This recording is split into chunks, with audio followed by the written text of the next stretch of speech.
1/3 of life is spent asleep, in unconscious, oneiric rest.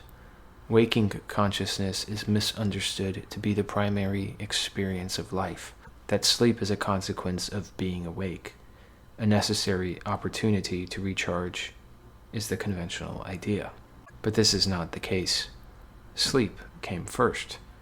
Wakefulness exists as a means to access resources, to support the body and gather information that will feed back into the thalamus forge of dream manufacturing. Vegetative organisms do not have a waking consciousness in the same way. They exist primarily in the dream state. The unconsciousness of sleep does not imply obliviousness or the lack of intelligence.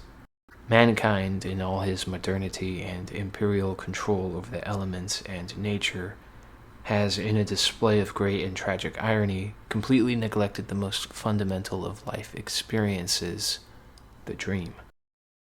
They are often considered meaningless, random flashes of anxiety, desires, and neurochemical nonsense that sometimes suggests themes which are relevant.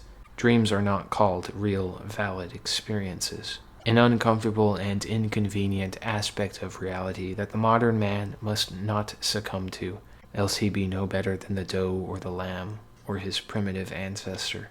Man's biggest fear is mortality, the inevitable end into an unknown passage called death. So man rails against this. He fights to extend his life, seeks to bathe in riches that enhance his experience, invests in any life-extending program or ideology, building great monuments as if to transfer his soul to stone slab. He searches for meaning to make sense of such fateful knowledge, anything to stave off mortality.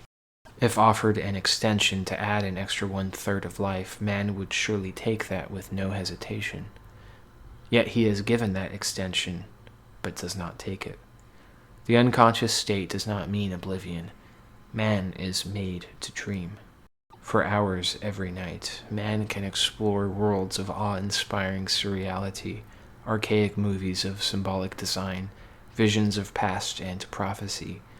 The reality man is meant to dwell in, the non-reality of dreams, unlimited and infinite.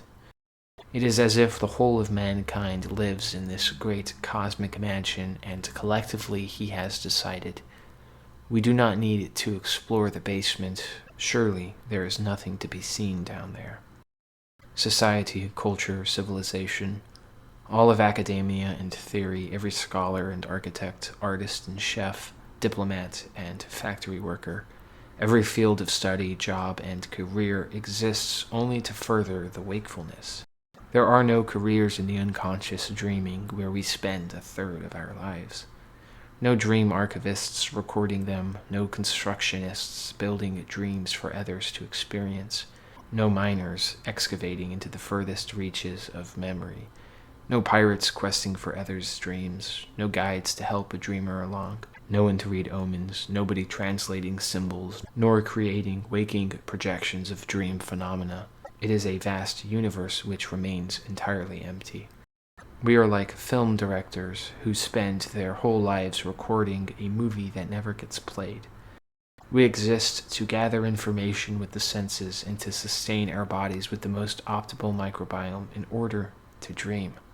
And it is each night that we trance into the theta state of our minds, where the universe reveals itself in its true form, just waiting to be explored and experienced.